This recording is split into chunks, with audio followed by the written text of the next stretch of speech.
This weekend, Ryan's dying in dumb ways, Andy is switching dimensions, and we track down the real Dark Souls on the 64. I'm Ryan. I'm Andy. And this is Weekend Rental, episode 193. All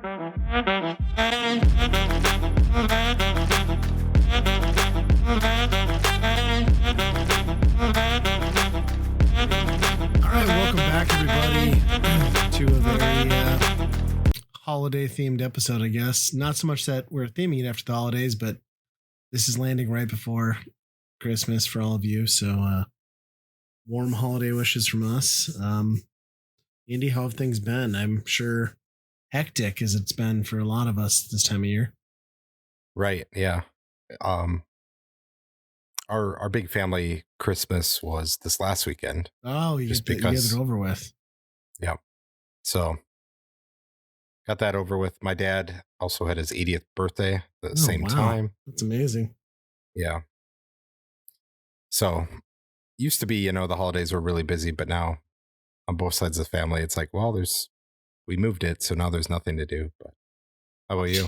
Yeah. There's nothing wrong with that, though, because then you can just be low key around the actual holiday itself. Yeah. I don't know. It feels like it's been hectic. We haven't been like super busy, but it's just been like, got to get this thing done, got to get that thing done. Winter is here, so now like get shopping done, and you want to hunker down at home. So we've been keeping busy and keeping warm. Can't complain. It's interesting. I was looking at this agenda as I was trying to figure out what I was going to talk about on the podcast, and I abbreviated some of what I could have put on there, but like we've been watching a ton of movies lately. Like, oh, really? A lot of movies. So most of the stuff I've been bringing is movie related because we've been kind of hanging out indoors as a family, doing that, playing board games, kind of getting ready for Christmas. And I think we're almost there. I think I want to say holiday baking. Well, I don't want to say, I know for sure holiday baking happens on Saturday. I think a couple last minute things to pick up, mainly because they have children or one who couldn't write a letter to somebody. So guy's got to get informed. So yeah, we're kind of getting there. Work's been crazy. So I'm looking forward to a few days of PTO and just getting away.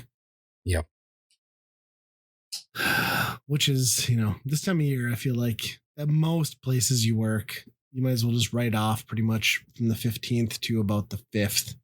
Because not a lot's happening because everyone's on vacation. Everyone you work with as a vendor is on vacation. So it's kind of like playing chicken with your job with PTO, right? Because it's like, well, I should use PTO for all this, right?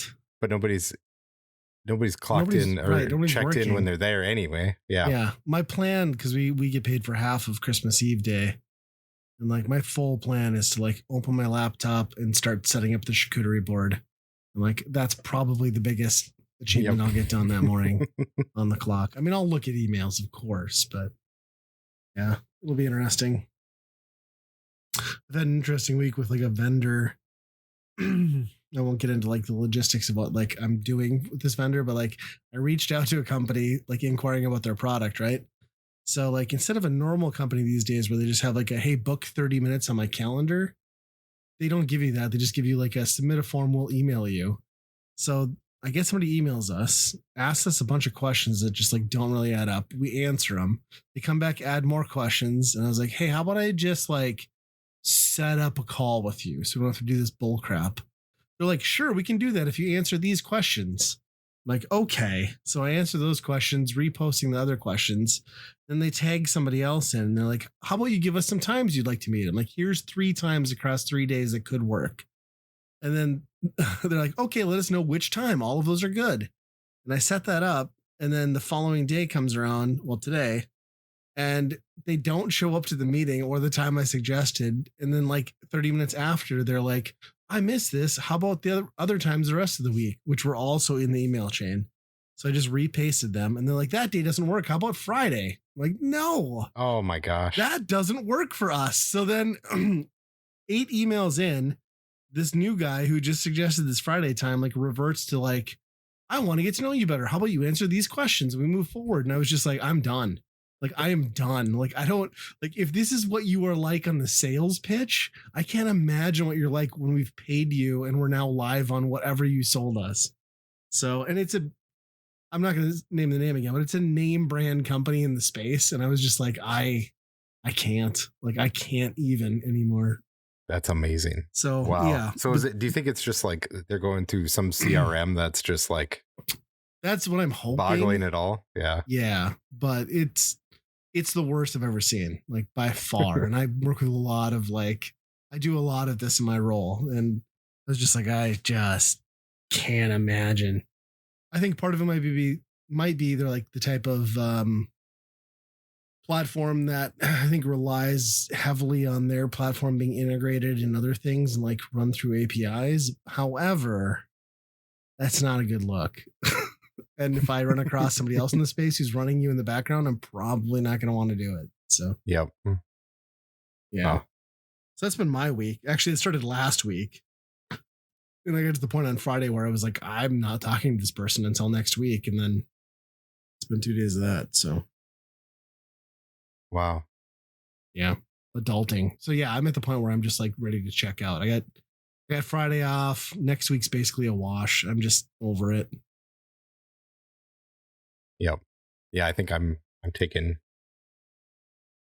all of next week off all the way to the 1st. So nice. Yep. Yeah. That'll be nice. I got the 2 days leading up to the 1st off, but I didn't do anything next week because I don't know. Other people want it off. I know how quiet it's going to be.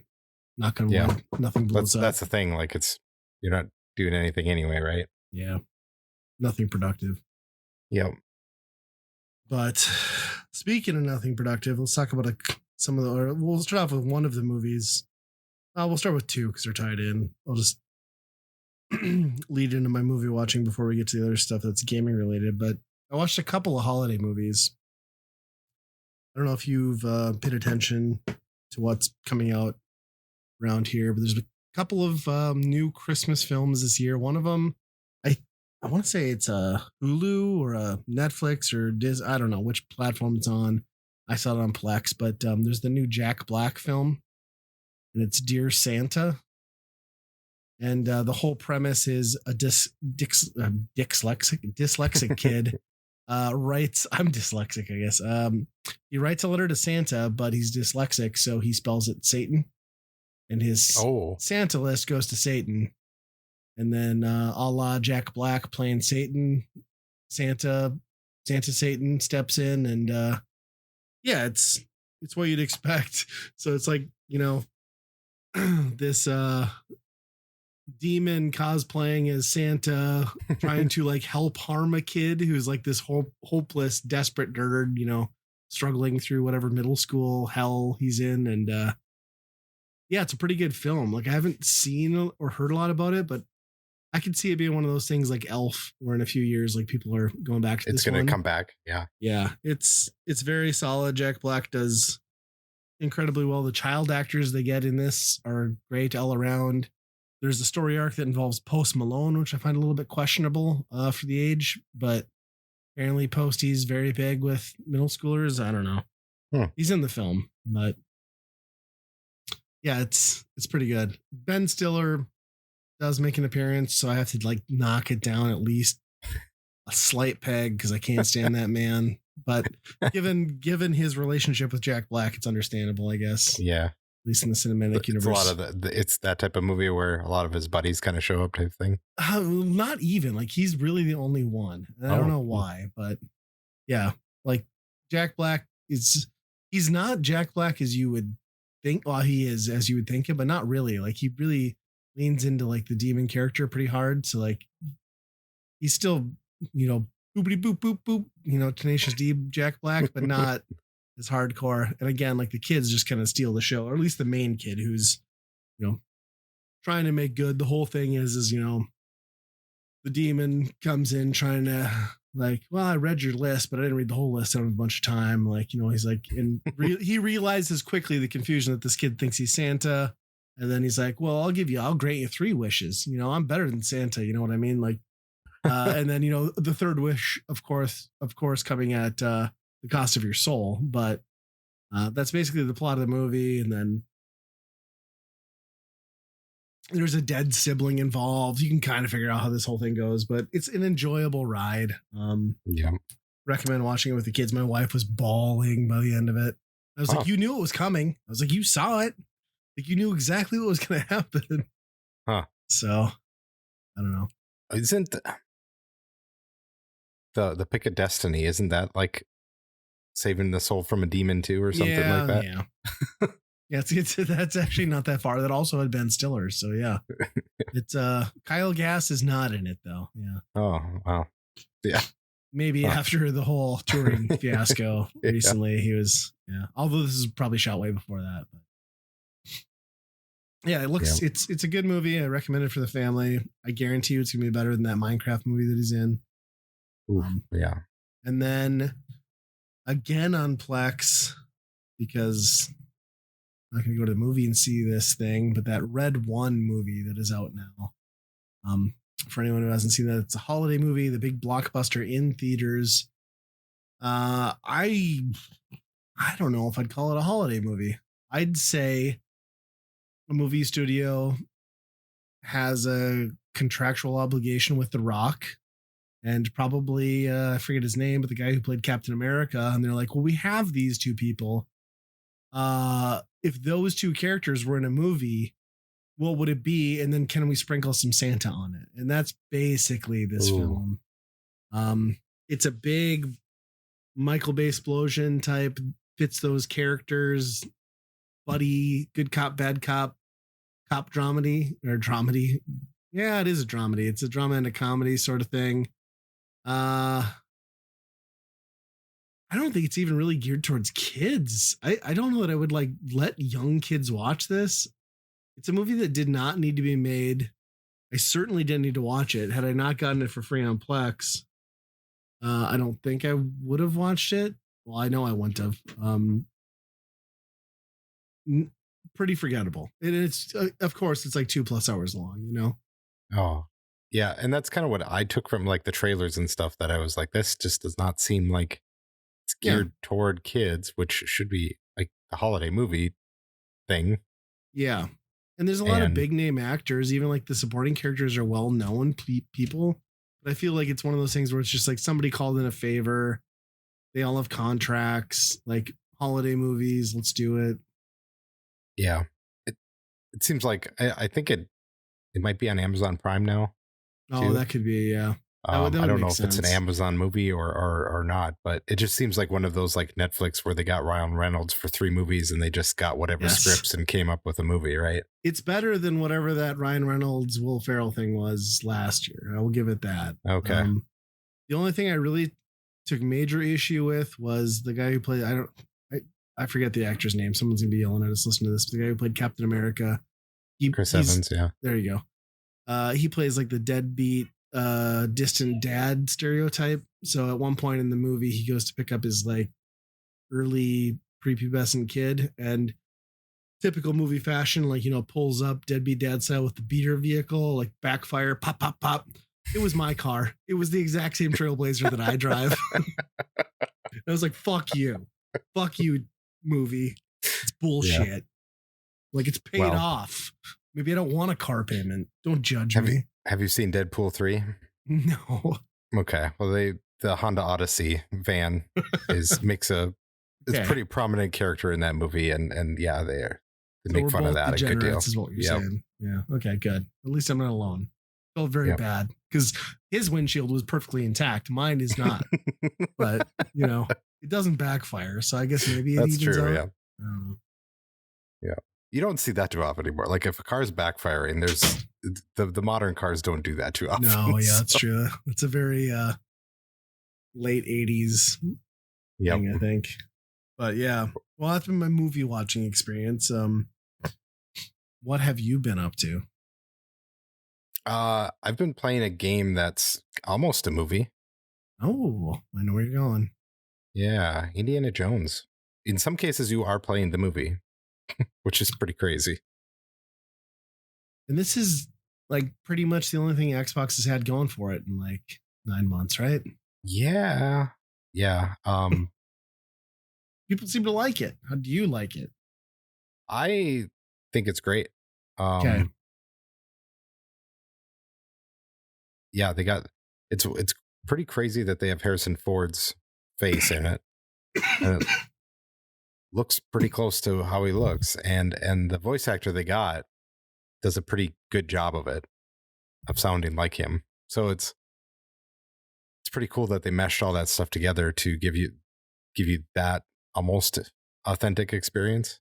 Sure. And it's kind of set in between different times in the movie, so you can kind of bounce off and reference different things. But also it's Indiana Jones. You can take him anywhere, right, and have an adventure. Yep. So where is it in the timelines then? Like, does it place it for you? I think it's after Raiders. Okay, so the good timeline. Yeah.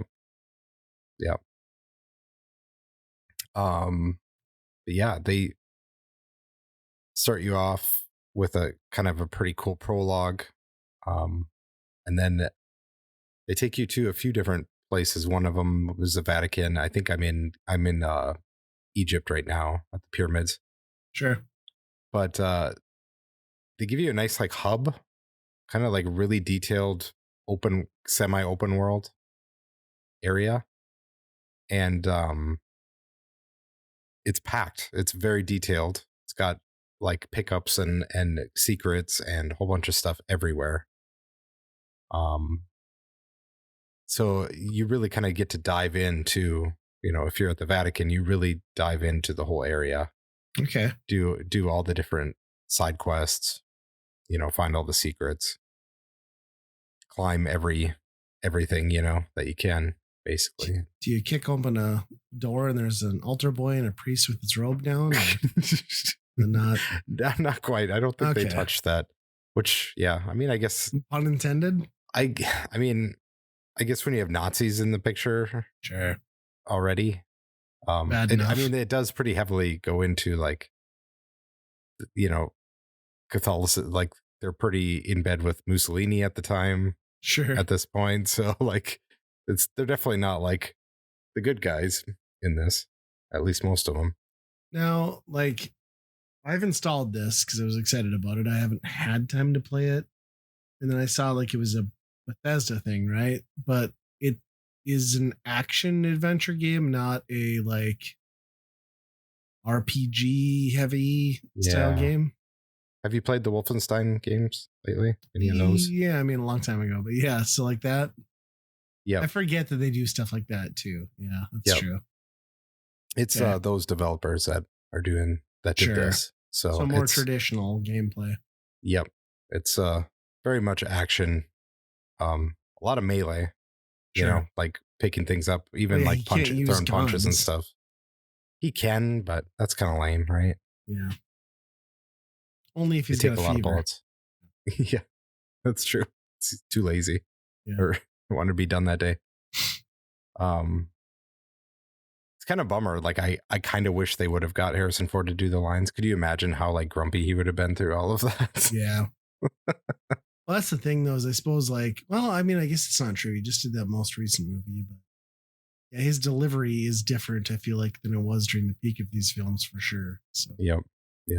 What does it do like in terms of pushing the hardware? Like my boss played it a little bit and he's like, I thought it would look better. You know what I mean? And I'm like, well, oh really? I'm like, I've seen clips. It seems pretty good, but also maybe I could understand that because we're technically late life on this console. So I can't speak too much to that because I just got my new PC. So I've been playing it on that, kind of trying to max that thing out, and it looks pretty nice on that. Sure. So, yeah. Probably is the best experience, I would think, right? Like you're not having limitations with Type S versions and like PC. Right. They probably allow you to max spec stuff. Right. Yeah. I think the only time it really like bogged down is if like I turned every single ray tracing thing that I could on. Sure. And it was like, maybe don't do that. But how many hours do you think you're in so far?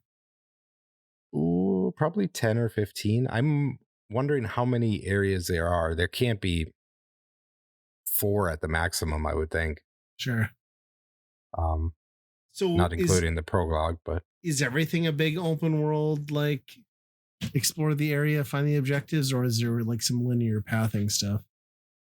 once you get into like the quests, there definitely are like kind of Tomb Raider-y type things where it's like, Sure. okay, now we're going down and into this tomb and we're, doing all these different secret and doing puzzles to flip switches and secret doors are opening, that type of thing. Right. And there's probably 4 or 5 of those in each area. So, and those are pretty impressive and pretty fun too. So, Yeah, it's kind of nice to have like, I mean, I like games that give you choice and freedom, but it's nice to have something that's like really scripted, like detailed run. You Yep. know what I mean? yep. Sort And of there's like, a little bit of like Hitman in there where oh, sure. it's kind of like it's stealthy and you're picking up things and throwing them at them and stuff like that. But also you do pick up disguises along the way. So like later on in the Vatican, you have a soldier's uniform. So all of a sudden you can kind of just stroll right into the encampments, right? Nice. Later on. So that part's pretty nice where, you kind of switch up the disguises and stuff. Yeah, it sounds really cool. I've been eager to check it out. I think hopefully over this weekend I finally get to jump in and and do it a little bit. It's honestly like one of the most exciting things I've seen as far as games this year in quite a while. So Yeah. certainly for Yeah. Xbox, you know. Yeah. Well, yeah. I guess maybe we'll get to the Game Awards stuff later on. But I mean, if this qualified, I would imagine it would have been up there, or at least nominated. And Yeah. considering I don't think there's a single other Xbox thing in that whole thing, they probably could have used that. Like, Yeah. come on, guys, release this a month earlier. I don't know. Yeah, that cutoff is weird. Like they should almost just do the Game Awards in January and then I don't know. But I guess like the way the cycle works for media, but Yeah. yeah, well, we might as well get into that. Did you watch or were you unfortunate enough to have watched the Game Awards? I did. Yeah. Yeah. I don't know when it started. I think I got there at least an hour after it started and I threw it Okay. on. Yeah.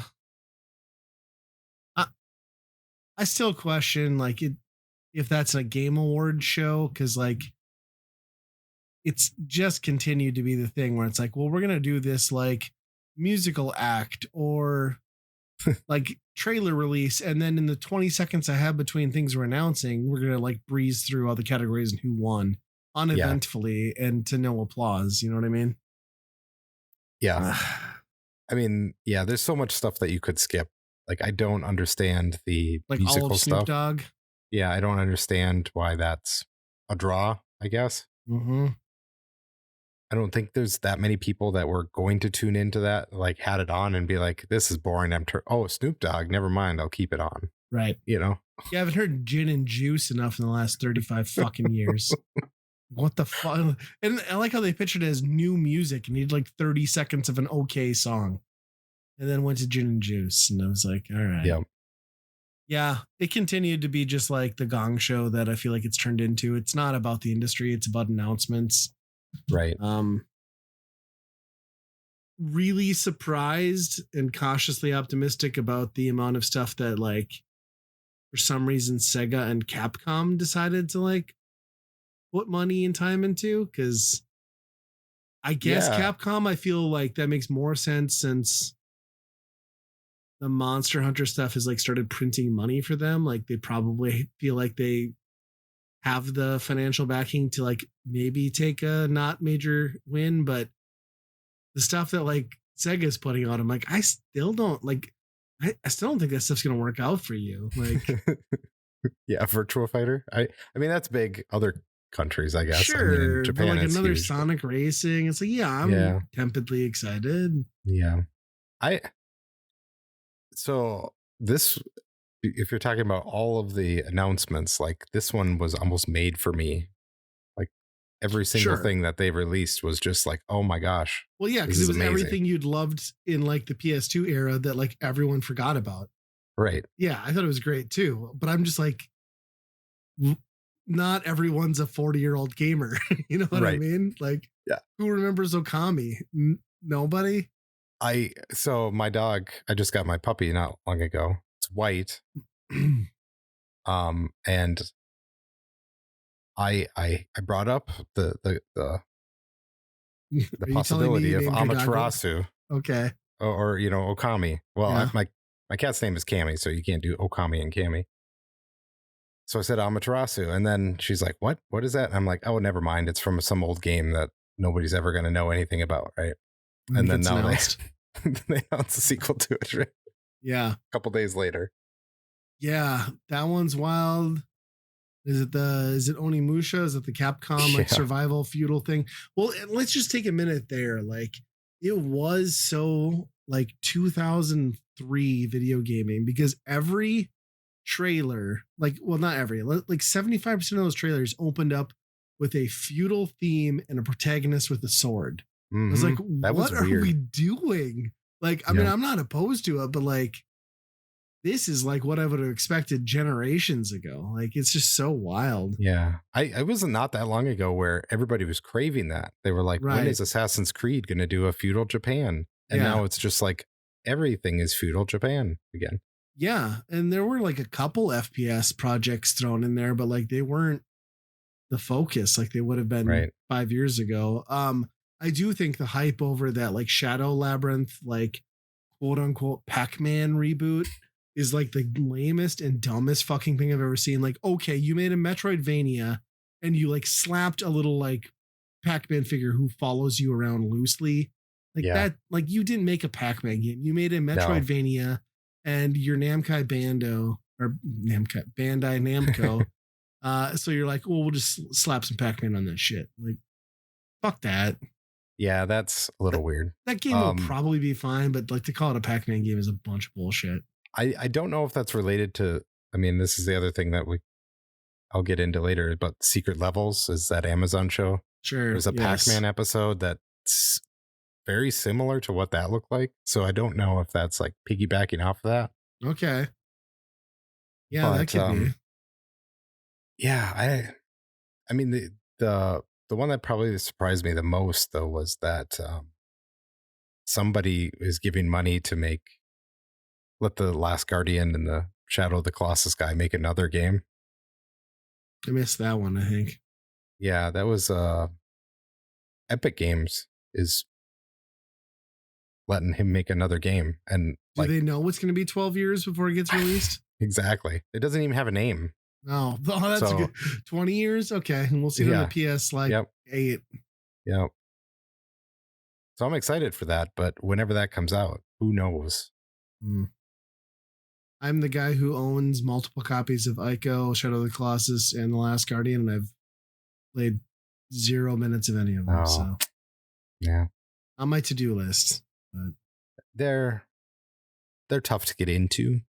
I mean, they're a little pretentious. Yeah. Well, they're a little obtuse. You need some of that, I guess. Abstract. Yeah. I thought, like, for the most part, other than like, I'm with you. I was very excited about the resurgence of what I would have called, B tier gaming. Like, there's a lot of IPs and stuff in there that I'm excited about. I just think like ultimately there's going to be a lot of financial bombs in those things, and we won't see follow-ups to any of them, which sucks. I did think them giving Game of the Year to Astrobot was the right call. Like, I think there's been a lot of outcry online. I saw from the one developer who'd been pissed, but like, I don't know, there's so many times when like they just give it to like up your ass like projects and games, and the thing is like they would never give this to like a Mario, right? But like somebody makes arguably a better Mario, and like what I would say like feels like the point of video gaming, like it's just pure unadulterated like joy, simple, straightforward, a little bit self-indulgent joy. Like, it's nice to see that kind of game in this day and age walk away with that award. I'm not naive enough to think that like every outlet's going to do that, but like it was nice to see the Game Awards do it, I guess. Yeah. Well, I wonder if actually they do end up getting like the mass appeal, like the wide range of votes for that because I mean Zelda's won it, right? That's pretty Sure. kind of. And what was It Takes Two. That won that one year. And it was like, did that just split the vote so many times that won it?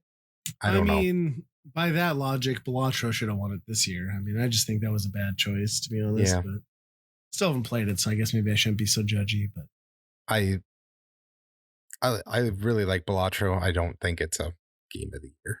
Yeah. Like, or even should even been nominated, really. Yeah. But what else is there this year? Not much. Yeah, and that's the thing is like, you know what would have been amazing if Nintendo wasn't so stupid was like, how about you put your worldwide Switch trailer announcement, like even Right in just there. like even do like, you know, the whole just silhouette of the console like they did with the Wii back in the day. Like that's all they would have to do, like a shitty JPEG. Like because you know they're there, right? Yeah. They have all the info. Xbox should have done the same thing. Like just showed a shadow of like a Switch looking thing and then just said, this is an Xbox. Yes. It is rumored that they're working on it, which makes perfect sense at this point. To be honest, like if the Switch 2 is powerful enough, there's no reason I shouldn't be able to do xCloud on that thing. So yeah. I don't know. I don't know why the Game Awards keep going, but I did sit through a good chunk of it. That Naughty Dog game looks pretty good. Although it just screams Guardians of the Galaxy so much. Like it wants to be that so much. But you know, Uncharted was just Indiana Jones. So I guess whatever. Right. To me, it almost felt like a little bit back to like a Nathan Drake or Jack and Daxter sort of vibe, like which is kind of their bread and butter, right? Like that's what they're good at. So, and I would like to see them do something that's a little less heavy than Last of Us, and you know, I don't know. We'll see. It was such a weird year for the Game Awards and the announcements, and nothing like there wasn't a lot I felt like people saw coming, right? Like I mean, there was the few things that people were like, well, we're getting this trailer, but I feel like there's a lot of like out of left field stuff. Yeah, there was. I mean, and it is all like callbacks to old stuff, which is kind of weird. I mean, even like Ninja Gaiden and Double Dragon, and it's like, yeah, what the fuck? Why do they keep doing that? Right. I don't like. I think most people can agree that like Double Dragon Neon was kind of neat, but like, I swear there was a Double Dragon like sprite based thing like last year, and like, wow. We don't need to make it a thing. Like anyone who remembers gave up on it long ago. You know what I mean? I don't know. Forgot about that. That looked awful. I don't know if any of that stuff like pulls it in. No. You know, because I mean, realistically, how many people have played Okami in the first place? You know, like that's. Nobody played it, and then they got popular because it's Resident Evil with swords, and now it's like collectible. You know what I mean? Yeah. Also, I had no idea there was a Pokemon Go Monster Hunter game. Until this. Because must not be very popular. Yeah, probably not here. Yeah. I mean, that's the other thing. There's so many ads in this thing of games that are like, oh, I do never want to touch that thing with a 100-foot pole. But so what is the secret levels thing that you're referencing then? So it's an Amazon Prime series. Okay. Of animated shorts based on video game franchises. And they're usually only like 10 or 15 minutes long or so. And I've only seen maybe 5 of them. The ones that really like I resonate with, I guess, because there's a lot of like Warhammer and stuff like that I don't really care about. But started out with the Mega Man one, which was all right, but it was just kind of like a high res, kind of like realistic Dr. Light and Mega Man. And then he gets the Mega Man suit and then it ends. So it's like, well, what was the point of this? There was nothing real storytelling in it at all other than just seeing what it could be, like what that world could be. I don't know. Then I watched the Pac-Man one, and that one is I don't even really know how to describe it. It's like the Matrix, and Pac-Man is trying to escape this hellhole maze, this terrible wasteland, Yeah. and using clones as the avatars to try and get out. And it's extremely graphic, extremely violent, really bloody. It freaked my kids out quite a bit. And I'm like, oh, this is Pac-Man. I guess I expected this not to be like this, but here we are. So after I watched that, then that trailer for that video game made a lot more sense, because it's like, okay, they're doing like this demonic Pac-Man thing. I don't know. Somebody's taking the source material way too far. It reminds me, it's like the Minority Report, like a 30-page like noir story turned into whatever the fuck that Tom Cruise thing. How do you get that from that? Like, I don't know. Yeah. But some of them are interesting, but a lot of them are just so short that there's nothing really. Almost more proof of concept than anything of substance. Like, there's a Spelunky one, and it's like, well, it's just, I don't get the point of this. Sure. This it's almost just like they did it because they could. There's one at the end, the last episode, which is that one is kind of neat. It's like a whole bunch of PlayStation properties all mixed into one thing. So that one's a lot of fun. Like Astrobot? I think they show up. Yeah. I want to say the evil Astrobot, whatever those are. I hadn't heard anything about that. Is that like pretty new? Like dropped this year? Or? I think it was like last week or something. They came out. Yeah. But that's good. It's weird. I don't know. I don't get the point of it. I mean, most of it doesn't seem like it's hardly even a story, when it's like 9 minutes long. Sure. What can you even do? Right. It's cool that they would give like money to somebody that would like invest in the, medium, since they abandoned gaming on their own right. So yeah. But I guess they're throwing money at Mr. Beast too. So who knows? Oh, I saw that. Yeah. Well, because he needed help figuring out how to do like game show type videos. So isn't this like the thing that's getting him like lawsuit? Well, other lawsuits too, but I think like conditions on this Amazon show are apparently like a big, or some people brought it forward. I don't know. He's been having a rough like quarter. Yeah. For the largest YouTuber on the planet. Well, one of them. The only other thing I had was, I don't know if you recall, like probably 10 years ago now, there was a iOS and Android game that came out called Dumb Ways to Die. It was basically like freeware, like WarioWare, where you're just like, here's a scenario, solve it so somebody doesn't die. I played that quite a bit back in the day, but they turned it into a card game recently. Okay. And I bought that at Target, and that has been like kind of taken over the house. My son, not as into it, but me and the girls for sure. It's basically like a deck, single deck game. Last to be alive wins. A little bit of a battle mechanic based around a paper, rock, scissors strategy, but it's with the game that it's based off of and the name of it, it's mostly just like controlled chaos. Like you're just trying to like weather your way through this thing. But there's a lot of like negativity and like mean spiritedness that comes with it. And like it digresses pretty quickly around my household. Like somebody pisses somebody off, then you're like, fuck you. Like everything I've got going at you. Like, I'm just going to take you down, which generally is like between me and my wife. So like my daughter and my wife will play like friendly with each other. And like my wife and I were just like, nah, like, oh, it's all going at you. And then like inevitably I get screwed over. I think I've won one game out of like dozens at this point because they just gang up on me. And it's a very fun game though, very fast. I would say, I don't know how many people can play it, like 2 to 5, I think. I would say a game will last, depending on, luck of the draw, anywhere from like 10 to 25 minutes. If you go beyond that, it's pretty there's a lot of games where you don't get to a deck reshuffle even. Like it just goes that fast, especially if you're playing aggressively. But yeah, and especially if you know what you're doing, I'm sure it goes pretty fast too. yeah, and it's just a lot of the artwork from that first original game. I think there's like 4 of them now, but it's just all the death sequences and stuff. So yeah, I have seen that game. I haven't tried it myself yet. Yeah, I want to say like they ask 20 for it, but like we get it on sale for half that. I'd say it's worth $10. Okay.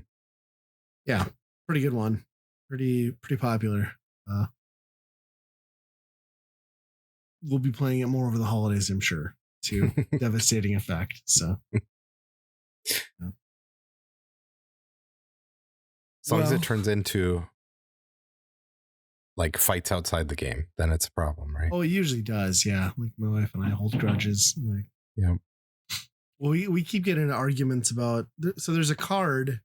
So we get into a big argument about this one. So we played 2 games back to back. There's a card that asks you to switch cards with the player to your left. And there was a scenario where somebody played that card, and I already it's possible to have no hands in your deck. Keep in mind, somebody else played this card, so obviously the natural flow would be the person to your left. If they have no cards, you get no cards, right? Like that's the game. But then the game later, I played that card, and then the rule is very specific about how if this is your last card that you're playing, the person that would be drawing from you to your left gets nothing. Like, because I can't play this hand, take my card going first as the dealer, and then hand it away, right? So that blew up. Like my wife couldn't comprehend the difference in the scenarios to the point where like I'm pretty sure she still thinks I'm bending the rules to suit my needs, but I'm like, no, like read the rule book. She's like, it was the same thing. I'm like, no, different scenarios. So yeah, it's been causing problems and drama outside the game, but she thinks I'm a dirty, rotten cheater, and just read the rules, man. So, yeah, it's fun. Well, if you get murdered, I guess that would be a pretty dumb way to die. Yeah, somebody didn't flick piranhas away from my ding dong fast enough. Yeah. So, yeah. Well, here's on this one. Should we get to staff picks? Yeah. What is yours? I mean, you have to go first. Okay, so this is a indie game that I got on Steam from some fanatical bundle. Thanks, Rob. 2D and Top D. It's called. It's a kind of a puzzle pixel platformer. Okay.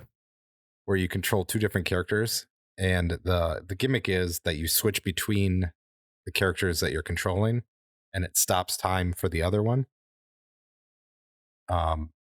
And I guess the main gimmick is one of them is on a 2D plane, and the other one is like a top-down isometric. So every time you switch, the game physics or whatever turn into a 2D side-scroller type game or a top-down like box pushing game. So a lot of the game is like you can imagine, there's a lot of boxes around. One guy has to jump from the left, the 2D guy has to drop. He has to jump, all the way to the left to the right. Sure.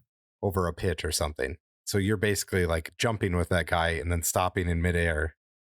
And then with the other guy moving the box, pushing the box over underneath him. That type of thing. But also sometimes the box like falls down, because it's just hanging in the air sometimes then too. So it's yeah, it kind of wears out its welcome after a while because it doesn't add a whole lot of new mechanics after a while. But that main thing, it seems pretty fresh to me. Is it like a single screen like puzzle or okay? Yep. I was gonna say like that could be ridiculous, like if you have to traverse like multiple screens, but no, that makes more it's sense. Mostly all on the same. It's kind of looks like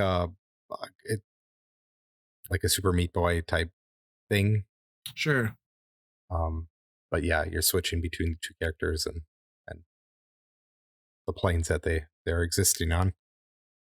So a little bit of like Baba is you elements, but instead of like phrases, the other person's like crafting the world and Right. Yep. yeah.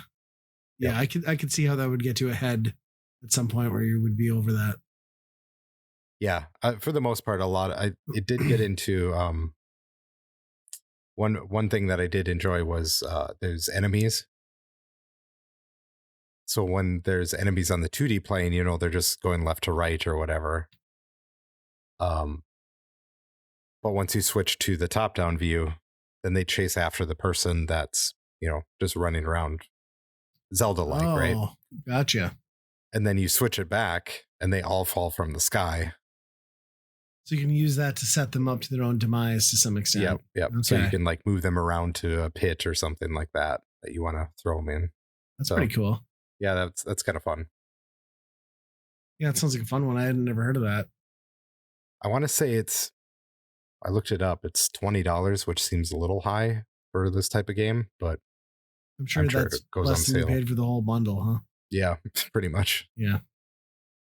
Nice. Yeah, I'm gonna have to keep an eye on that one. I saw I had like a weird, for whatever reason, I was logging into Steam today to look, and I have like, they must just arbitrarily like throw credits at people, but I think a $5 credit balance. For what, I don't know, in my wallet. So buy something. Yeah. Try to find any number of games for next to nothing. Yeah, I'm sure their Christmas sale is going to start pretty soon. Yeah, they were already clearancing out a bunch of bundles. I saw a lot of the usual, the Resident Evil and all that stuff. It's always on sale. Capcom. Yep. Well, mine, I won't spend a whole lot of time going into detail, but continuing with my movie theme, we watched Saturday the 14th, which is a movie that I had never heard of. And then they did a Svengoolie double feature, and we turned it off at like the first 5 minutes of the double feature because we were tired. But I went back and watched it the next day on Roku because it's streaming for free. I think it's also on YouTube for free. But basically, like, this came out in 1981, so like a year after Friday the 13th. And they totally like just stole the name, like all the marketing's like, well, you thought Friday the 13th was bad. It gets so much worse on Saturday the 14th. And it's a movie like that follows a family moving into, a quote unquote cursed house that they're left by their family member or whatever. And like it's one of those movies that like is great because it knows exactly what it is. Like, it is not taking itself seriously as a horror movie, and it knows it's super campy and super cheesy and like blasting fun at the genre. So it's not just like, oh, it's so funny because they made that so bad. Like, they made it bad to make it funny. And it's great. And it follows this family who like find this cursed book, and like it's unleashing all these monsters. And like, even at the start of the film, like Dracula, or they don't call him Dracula, but he's Dracula, is showing up to the house because there's something of value in there, which is like causing all the mayhem. And you got like a young son who like stumbles across the artifact, a teenage daughter who of course gets naked into a bathtub because it's the 80s. And then the mother, who is a typical 80s mother, falls victim to some of the stuff. And then the dad character plays this like perfect deadpan, like completely oblivious and like stupidly happy about everything, even though like all chaos is like breaking around him all the time. And he's just like, oh, well, nobody else could be here. It's just us. You know what I mean? And, and then like, it just gets dumber and dumber to the point where they introduce Van Helsing. And then it all escalates to the point where at the end of this movie, there is a sequence that goes on for probably 3 minutes between Van Helsing and Dracula, where it's just a funny face making contest shot, like individual cam back and forth at each other. And then they're like opening their mouths in weird ways, or like fog horns are coming out and like train sounds. And my wife's like, what is happening? I was like, genius, like genius is happening. This is perfect. And it's the most absurd, fucking hilarious thing I've ever seen. I can't believe I've never heard of this movie. I actually think it's one we should watch for David Crane at some point, because like it is just that fucking amazing and awful at the same time. Oh, I'm all aboard on this. So is it? Yeah, when I read Saturday the 14th, that was the immediate thing that it was like, oh, this is like Naked Gun version of like Friday the 13th or something. Yeah. Well, and it's got like a 10% on Rotten Tomatoes, but that is so wrong. Like, this is such a good cult classic. Like, it's bad, but it knows it's bad, and that's why it's amazing. So yeah, we might have to make that our next one. We'll have to decide after we record here. And I found out later on that it got a sequel in '88 called the Saturday the 14th Strikes Again, which I also think somebody's uploaded to YouTube. So I'm gonna have to check that out too. Sunday the 15th is right there. Ah, that'd have been perfect. Maybe somebody will reboot that. Yeah, I found this thing for free on Roku. It's on YouTube for free with ads. If you have any passing interest in like this sort of like camp, highly recommend. Laughed my ass off, loved it. It's there's a great scene too where the wife becomes possessed and like Van Helsing shows up and like invites himself into the home. He's just like walking through with the husband, and then like the wife comes to the top of the stairs, sees Van Helsing and like screams like bloody terror and runs away. He just looks back at the husband and was like, "Oh, that's your lovely wife, I see." And they just like continue on their conversation. Like, this is totally normal. So great. Yeah, that sounds awesome. I've never heard of that. No, I hadn't either. So yeah. Huh.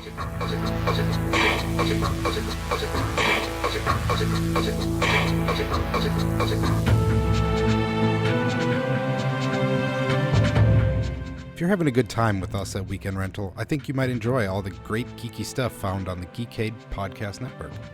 They've got podcasts about games, music, movies, and more. Plus, if you order off their secret menu, also known as the Geekade Patreon, you just might find an exclusive movie podcast hosted by Ryan and myself. Check it out over at geekade.com. And hey, if you'd like to turn Weekend Rental into a true multimedia experience, our YouTube and Twitch channels might just be for you.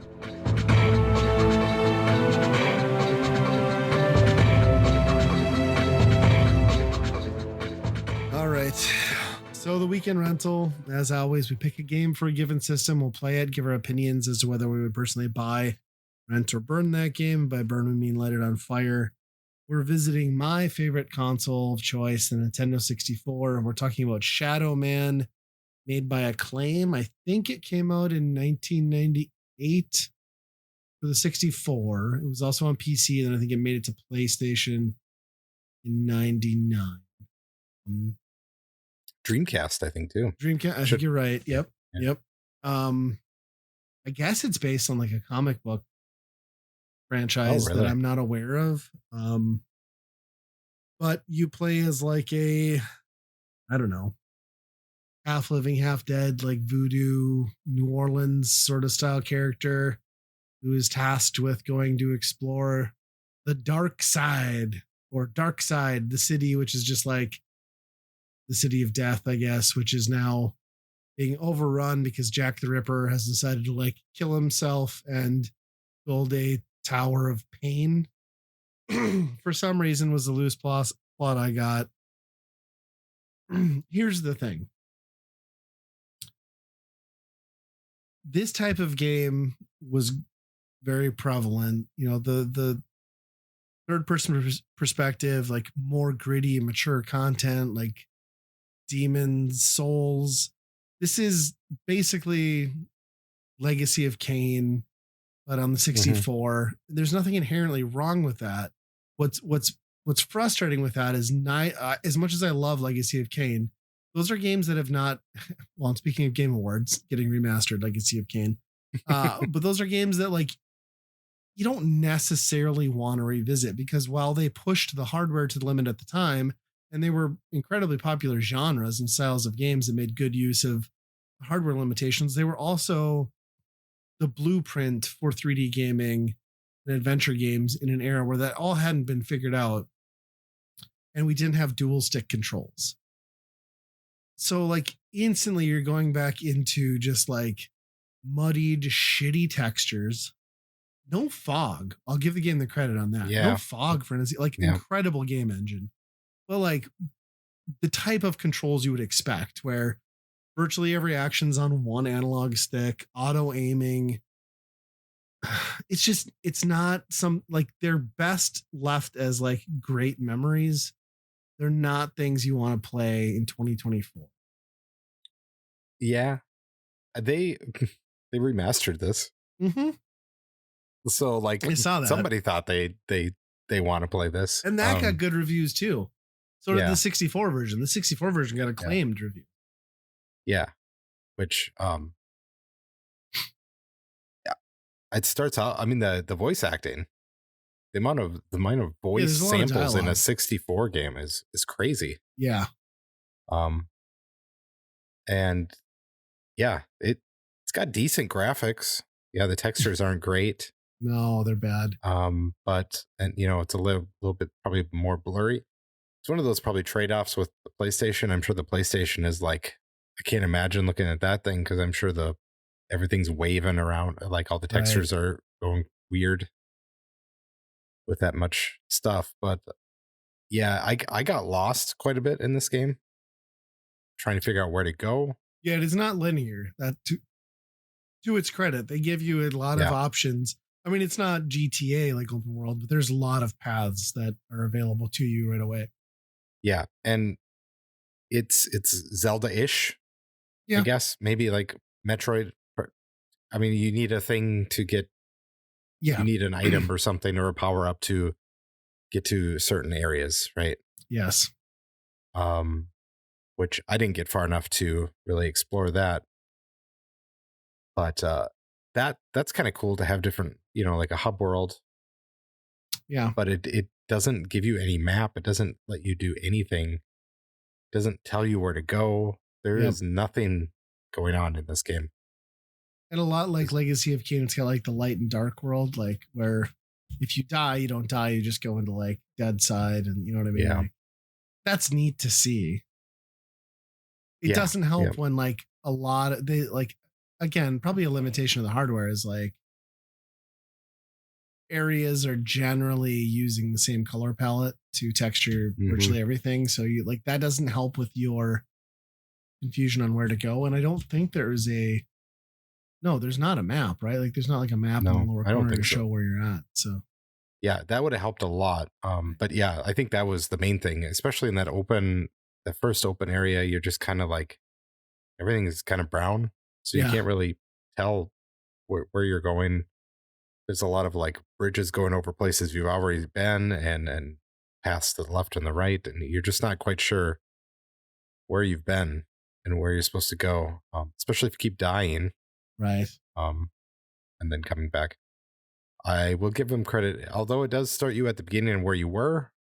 It does record what you've killed, so it does Yeah. not respawn new things, which Still is not great though. no, And why no. why can't there be that rewind feature for 64 games Yeah, on this? I Like that don't know why pisses they me don't do off. that. I think emulators can do that, so I don't know why Yeah. the Switch can't do that. But That might be one of the things that like frustrated me with this game too is like as we've talked before, the N64 controller mapping to Switch controllers that they've chosen for a lot of these games are just really frustrating and counterintuitive. Like every time I accidentally nudge the right stick, I don't need my inventory menu to pull up and like take me out of the game, and I shouldn't have to flick that stick again to close it. It's right, not a good feel. yeah, Ah, it's and I want to say, like, there's that teddy bear that's in your inventory, and that's like how you warp to different places. sure. So I would like accidentally hit that, and then like instinctively press B or whatever the cancel button should be on a controller, Right. but not in Right. this game. It's No, like, you no, you're going. gotta flick it And that again. You was don't want to click yeah. it. Flick it, don't click it. Yeah, Yeah. it is definitely a product of its time. I was impressed for 64 version at least. Yeah. Even I had to give nod to like draw distance and like backgrounds. Like even when the levels were like muddy and like ugly, like you got to a point where you got to see like scenery and like backdrop, it looked pretty damn good. I'll Yeah. give it that. Yeah. Yeah, I think I made it to the point where I found the Necronomicon, and then I was like, well, I don't know what to do after this. So Yeah. I mean, for me, it peaked at Snake in a top hat, but yeah, that guy was pretty cool. yeah, that was like straight out of Tim Burton. Did you have the same graphical glitch that I had in that opening scene where he's waking up next to his girlfriend? And for whatever reason, like it just like rendered his ass wrong, and like basically like he had the biggest like honky tonk badonk donk ever. Like Shadow Man basically looked like he had like a bread loaf in his pants. Like it was No, I don't think I saw that. That's definitely good. was not supposed to be like that. And I'm chalking it up to emulation, but I was like, damn, Shadow Man. I did see like there were some like textures were not closing all the way. Like some whatever was going on. Something was going on with the emulation that wasn't quite right. But, yeah, I don't know. Like this is kind of what I expected it to be. I think the thing that sucks is like it's just like when you know what you're in for, and then like right away, like the gameplay is not engaging because like, all right, like I'm gonna run around, like stuff's gonna come up and it's gonna auto aim, then I'm gonna have to hit the same button 8 times to like kill one zombie and then rinse and repeat. And like granted, like I'm looking at it, hindsight 2020, I would have loved that back in the day. Like that would have been engaging for me, right? But I was pretty much like instantly turned off. Not to mention that I'm going in already pissed off because I'm playing it on the 64. So like I was like, I don't want to do this to begin with. I'm like, I'm gonna try here. And I like the world. I think the world is really cool. I just they think swear on a Nintendo game. Yeah. Like, yeah, and what to watch a dude impale himself in like the first like 2 minutes of the 64 game too. Pretty awesome. Like he was just like all about that too. Like no second thought. You mean I have to die? All right. But yeah, to just instantly fall into like that gameplay loop. But it is cool to see something like this, which is like a super gritty like ocarina of sorts on 64. When the 64 didn't have a lot of this going for it, like I'd imagine this is like a breath of fresh air for like a lot of people. Yeah. So it was super surreal that like, you're dropped in this world. You have no idea how anything works basically, or what anything does, where you're supposed to be, what characters are, what enemies you're supposed to be fighting or anything. Yeah. And then all the dialogue is like talking about Dark Souls in like capitalized Dark Souls. And they're like enunciating and like, it's the joke, like the butt of the joke. Like, get it? We're referencing Dark Souls. And it's like, are we sure this game came out before Dark Souls? Because it seems like they're jabbing at that genre. Yeah, but it is funny too, like how much they do not hold your hand. Like they don't explain to you what any of the collectibles are from the get-go.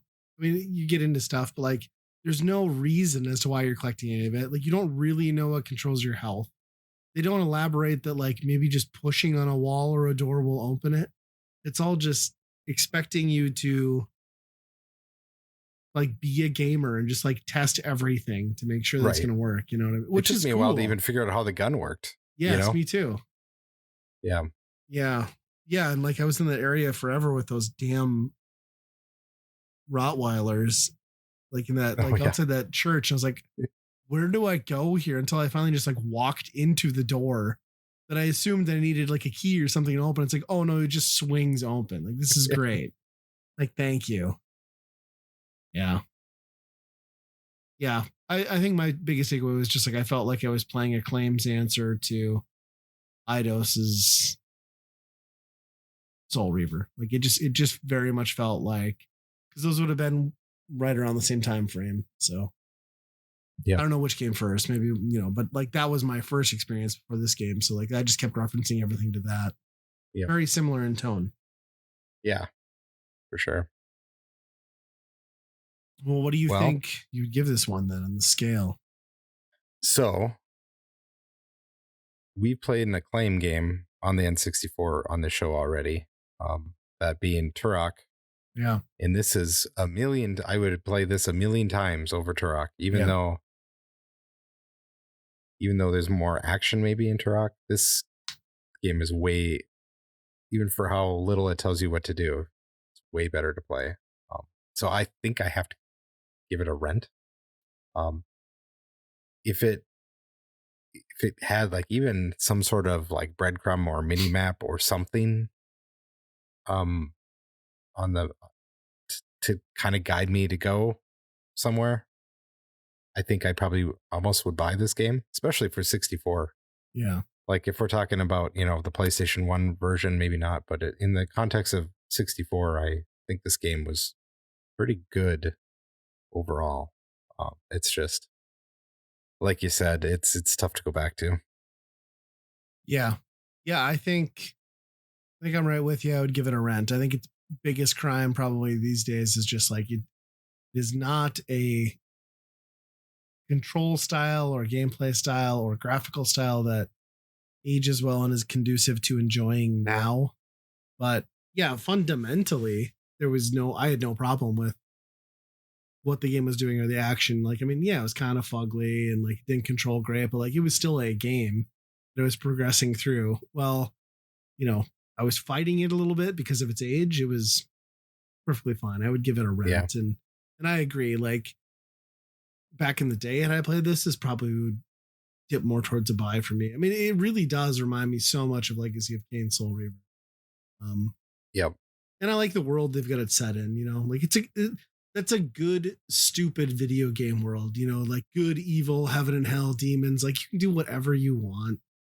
That's perfect fodder for a video game. Yep. Some like Bayou guy who's yes. tortured enough to like have to save the world due to whatever thing he's cursed with. Yeah. It's pretty good. Yeah. Yeah, I agree. And like just the clarity of like the open segments and like seeing what a 64 game could look like without fog, which I read a little bit because I was like, clearly like maybe that's just like the emulation, but like apparently like no, it was some, I forget, it has a name, whatever engine it was, like a Void engine or something they developed for this game to like make that a thing. So pretty cool. That's as high a praise as you're gonna get from me on a 64 game on this podcast, I feel. Yeah. I think, even the platforming in there was not terrible for like a third person, like weird shooting action game. It's no Mario, but you had to adapt to like the 20 frames per second like delay with jumping. But other than that, it felt pretty good. Just over the shoulder action games before you had a camera control stick. Well, in this one, to its credit, this game has one kind of, but it is beyond pitiful. I don't even really know what some of those angles were intended to be used for. Maybe as we got later in the game, there'd have been reasons, but oh yeah, like just like the weird like 3/4 pitching left and right. Like, yeah, why would I use that as the player? I don't understand. Yeah, just a good a third person strafe in this game would have been and a roll. Yep. Dip, duck, dive, dodge. All of those. You can dodge a wrench. You can dodge a ball. They had to have made a video game out of that movie, right? Somebody has to, yeah. There's a Balls of Fury video game. So not a dodgeball game. Is there really a Balls of Fury? Yeah. Wii or what? A Wii game. Okay, yeah, that makes sense now. That probably sold better than the movie, sadly. There was no Wii's out there. Yeah. Interesting. Well, this was kind of a quick one, but I guess it's an episode. Yeah, I think that's it's gonna do it for us. I heard rumblings that we have a Blue Sky account. Oh yeah, we do. What is it? I think we're like the only weekend rental on Blue Sky. So take that, Craig, you son of a bitch. Or Greg.